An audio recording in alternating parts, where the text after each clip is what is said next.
Our other developing story tonight, the spread of gun violence continues in Chicago. The latest victim is a 15-year-old girl, a high school honor student. She was shot this afternoon at 42nd and Oakenwald. That's in the Kenwood neighborhood.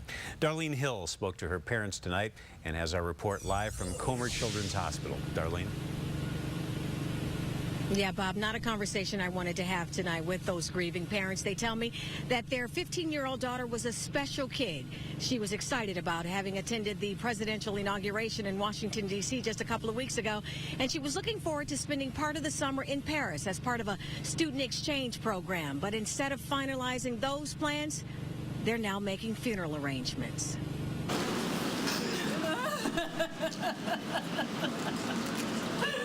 You never get used to hearing a mother's moans and cries when she loses a child. Hadiya Pendleton was killed this afternoon, gunned down in a park near her high school on Chicago's South Side. What would you say to the people who pulled the trigger? Shame on you. Shame on you. Really? Like, what were you thinking? These are just children. Witnesses told police the 15-year-old sophomore had just finished taking exams at King College Prep. Classes were dismissed early, so Pendleton and her friends went to the park to hang out.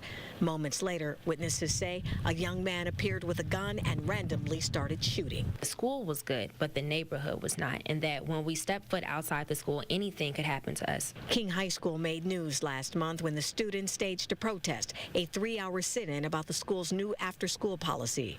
The principal no longer allowed the students to wait in the school at the end of the day while waiting for their parents to pick them up.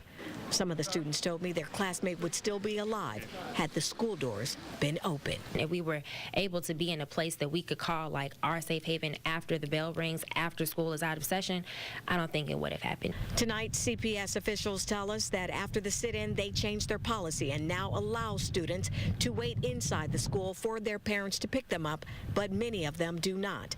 Pendleton was an honor student, a majorette at King, and played on the school's volleyball team.